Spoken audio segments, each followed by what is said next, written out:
I should never have taken the job.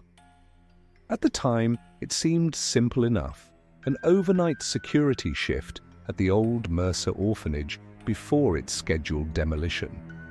The building had been abandoned for decades, left to rot in the outskirts of town, its windows dark, its halls silent. The city had finally decided to tear it down, but there was a catch. Vandals had been sneaking in, and someone had to guard the place until morning. 6 hours. That was all, I told myself. It was easy money. I told myself there was nothing wrong with the building, nothing beyond old foundations groaning under their own weight. I told myself a lot of things, but I was wrong. The orphanage stood alone at the edge of a field, skeletal and lifeless beneath the moonlight. When I pulled up, the main doors loomed before me like an invitation, best left unanswered. The wind had picked up, whispering through shattered window panes, carrying echoes of what had once been laughter, now buried under time. I stepped inside, flashlight in hand, my footsteps swallowed by thick silence. The floorboards creaked, protesting my presence. They knew the place had an unnatural coldness, the kind that settled in the bones, that reminded you something had been left behind here. The halls stretched endlessly, lined with dormitories. Each door bore a number, paint peeling, rust chewing, at the hinges. And at the end of the main corridor, standing apart from the others, was the basement door. I had read about it before coming here. The Mercer Orphanage had a basement, not for storage, not for maintenance, for punishment. They sent troubled children down there, the ones who broke rules, who disrupted order. They were locked away until they learned to be quiet. Sometimes they didn't come back.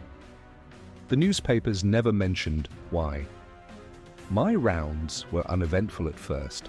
The building had long since been emptied of life, save for dust that clung to the walls like a second skin.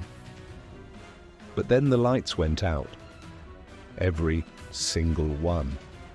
I hadn't touched the breaker, hadn't tampered with anything. But the orphanage, as if sensing that night had truly arrived, plunged into absolute darkness. I cursed, gripping my flashlight tighter. The beam carved through the black, shaky, uncertain. My breath fogged in the cold, my pulse pressing against my skull. And then, from deep within the orphanage, I heard it. A knock, rhythmic, unhurried. Coming from the basement door, I froze. The sound didn't repeat. It had come once, precise and deliberate, as if something had finally realized I was there. I should have left. I should have walked out without looking back. But I stepped forward instead. The basement door loomed before me, the wood warped with age. It bore no window, no keyhole, just a handle, rusted and worn. The orphanage wanted it forgotten. I pressed my hand against it, feeling the cold bite of the metal. There was a moment, one fragile, fleeting moment, where I thought I heard breathing on the other side. Slow, measured, waiting. I twisted the handle. It didn't budge. Locked. Relief flooded me, warring against my curiosity. I exhaled sharply, stepping back, telling myself the noise had been nothing. Just old pipes, the shift of the foundation, my own paranoia twisting the silence into something worse. But then, from behind the door, I heard something that sent ice through my veins. Laughter. Soft, childlike, coming from the basement. I left the door alone, went back to my rounds, ignored the hum beneath my feet, the sensation that the orphanage itself had begun watching me. Hours passed in strained silence.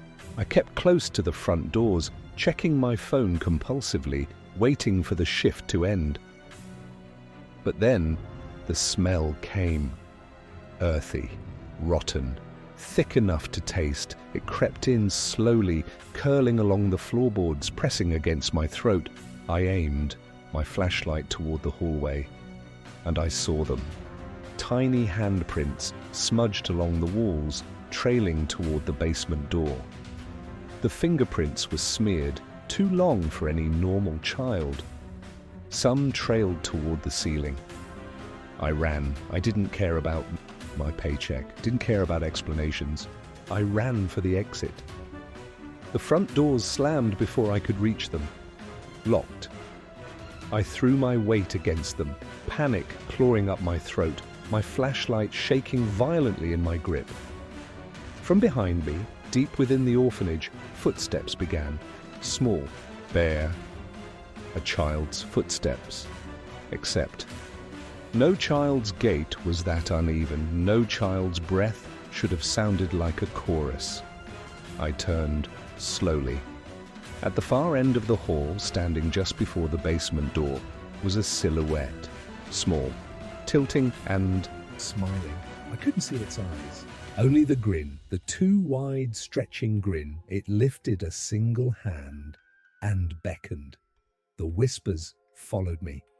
I never saw what waited beneath the floorboards, never saw what the orphanage had locked away all those years ago.